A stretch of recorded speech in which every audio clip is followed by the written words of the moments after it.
ታሪክ የሚጻፈው በደም እንጂ በደሞዝ አልነበረም። ድሮ አዋሽ ባንክ፣ አቢሲኒያ እንደ ንግድ ባንክ ያሉ ስሞች ሳይሰሙ 70 ካሬና 500 ካሬ መሬት በአዲስ አበባ ስለመታደሉ ሳያውቁ በዓላማ ኖረው በዓላማ አልፈዋል።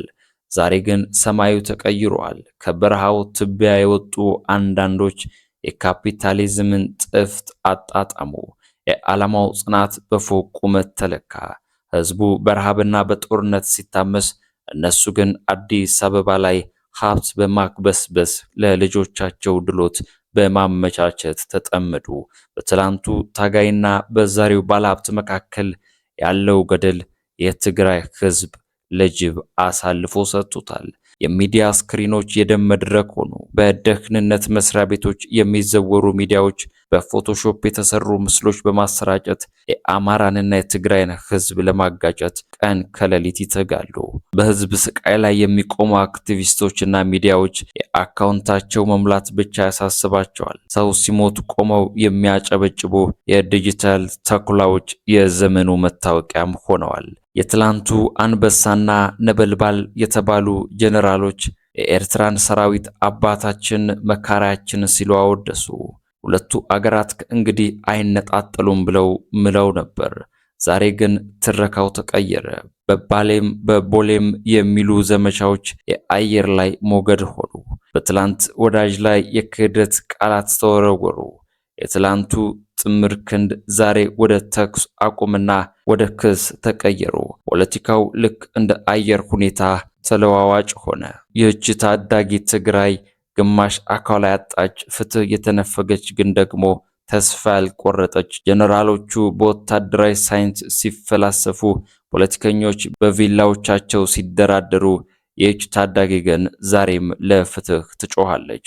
ታሪክ በትግራይ እናቶች መቃብር ላይ ቆመው ወደ አዲስ አበባ ለሚገሰግሱ ጥቅም ፈላጊዎች ይቅርታ ይኖራት ይሆን? ጥያቄው አሁንም አልተመለሰም። የሰው ልጅ ሲሞት ቆሞ የሚያጨበጭብ ሚዲያና አክቲቪስት ባለበት ዘመን እውነት የት ትገኝ ይሆን? የታሪክ ማዕበል ማንን ጠርጎ ይወስድ ይሆን የሚል ጥያቄ ግን ከፊት ለፊት ደቅናለች። በመቀለ የካቢኔ ስብሰባ አዳራሽ ውስጥ አየሩ በውጥረት ተሞልቷል። ዶክተር ደብረጽዮን ገብረ ሚካኤል የክልሉን ፕሬዝደንት ነኝ በሚል የመጀመሪያ ካቢኔያቸው ሰበሰቡ። ይህ ስብሰባ ግን ተራ አልነበረም። የሁለት ዓመቱን የፕሪቶሪያ ስምምነት መቃረብ ላይ የቆመ ታሪካዊ አመጽ እንጂ። በሌላኛው ወገን ግን በፌዴራል መንግስት የስልጣን ዘመናቸው የተራዘመላቸው ጀነራል ታደሰ ወረደ ድምጻቸውን አሰምተዋል። ጀነራሉ ይህንን እርምጃ ስልጣን በጉልበት የተያዘ ነው ሲል ፈርጀውታል።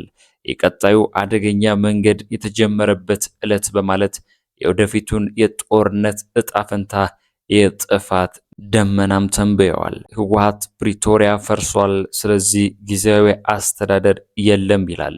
ወደ 6 ዓመት ኋላ ተመልሶ የቀድሞውን ምክር ቤት ህያው አደረገ። በአንድ ክልል ውስጥ 2 ፕሬዝደንት፣ 2 ካቢኔዎችና 2 ትረካዎች ነገሱ። ፌዴራል መንግስት ዝምታን ቢመርጥም በጀነራል ታደሰ አንደበት ግን የፌዴራል ጣልቃ ገብነት ጥላው እያንዣበበ መሆኑ ተሰምቷል። ፖለቲከኞች በስልጣን ክፍፍል ሲወዛገቡ የትግራይ ሲኖዶስ አክሱም ቅድስት ከተማ ብሎ ሰይሟል። ህግጋትም ማውጣት ጀምሯል። ህዝቡ በመንፈሳዊ ተስፋና በፖለቲካዊ ስጋት መካከል ተንጠልጥሏል።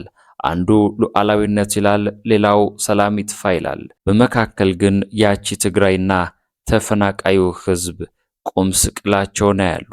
ጀነራል ታደሰ መዘዙን አስጠንቅቀዋል። ዶክተር ደብረጽዮን ግን መንግስት ነኝ ብለው ወንበራቸውን ይዘዋል። በትግራይ ምድር ላይ ሌላ አደገኛ ታሪክ እየተጻፈም ይመስላል። በጉልበት የተያዘ ስልጣን ወይስ ህዝባዊ ውክልና? የታሪክ ዳኝነት ገና አልተሰጠም። ነገር ግን አንድ እውነት አለ።